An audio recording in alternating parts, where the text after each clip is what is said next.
Hey everybody, today we are at the Harrisburg Shenandoah Valley KOA. This is located outside of Washington, D.C.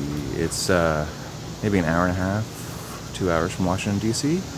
in the southwest direction. So Skyline Drive is here, the Blue Ridge Parkway is here. It's these like large rolling hills that they might call them mountains, but they're not. They don't seem like mountains to me. They seem like rolling hills because I'm used to the Rockies and stuff. So anyway, we're here at this campground, and we'll do a little campground review while we're here. And I don't know what else we're gonna film, but this is our site right here. You can see it's pretty big. This KOA that we're at is actually a little kind of unusual. And what's like super unusual about it is it's built on a hill, and the sites are all at like different angles and stuff. You can see like angle, like kind of rolling hill down, angle. The two sites that we have our site and site next to us, this one here and this one here, I think it's site 10 and 12, I think, are the two on the map, are probably the easiest sites in the campground if you're along like us, because you come straight up this road, you pull through and you line up. So it's kind of a sharp turn, but it's not like a 90-degree turn, but it's pretty sharp. And then to get out, you just you can kind of turn this way and go out that way.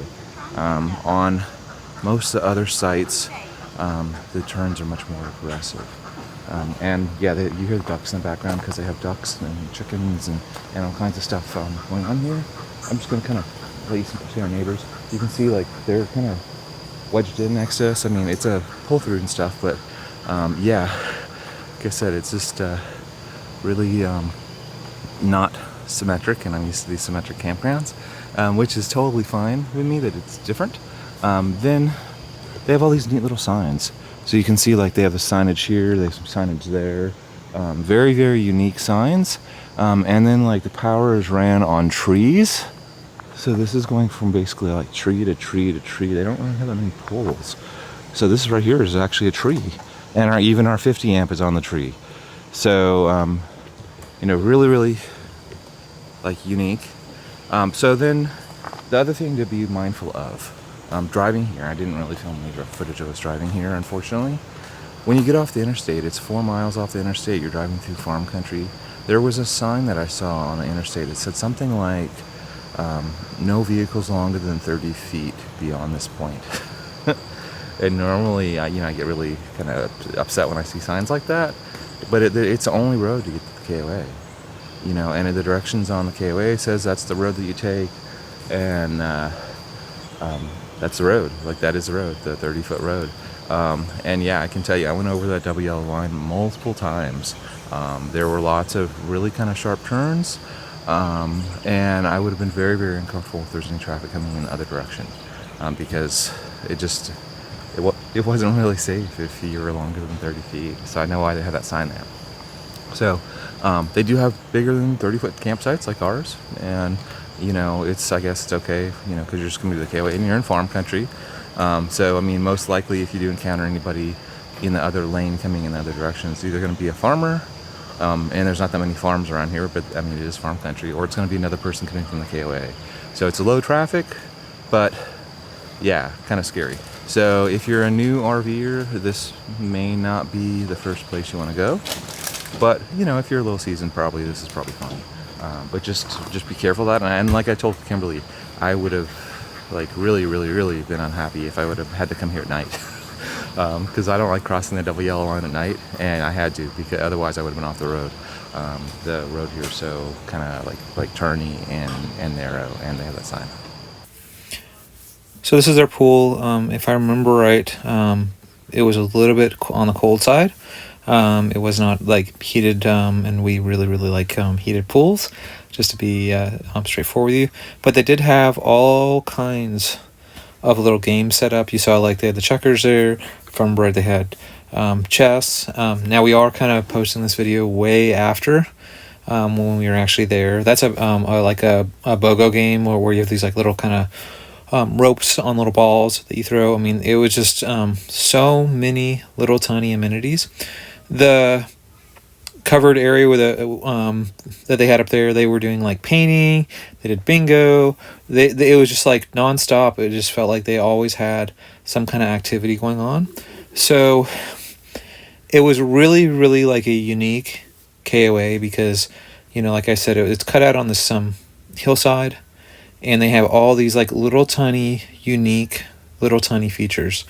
And right there, you can see there is one of the KOA Deluxe Patio sites.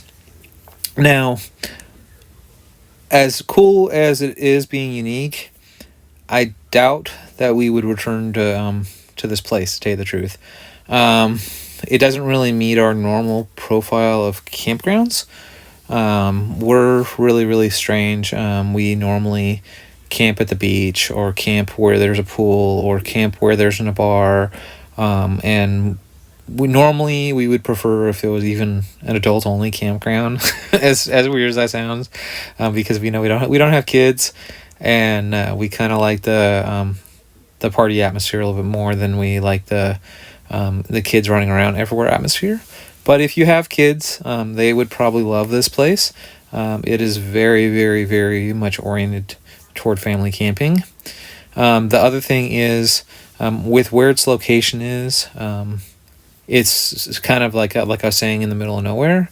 It's not directly next to any really major place that you would go. Flagpole Knob is near here, which is cool. The rolling hills are near here, like I was saying. Skyline Drive is here, the Blue Ridge Parkway. So if you like wilderness stuff, you would probably really like the region that this is in. I want to say it's like 2 hours out of the Washington, D.C. area.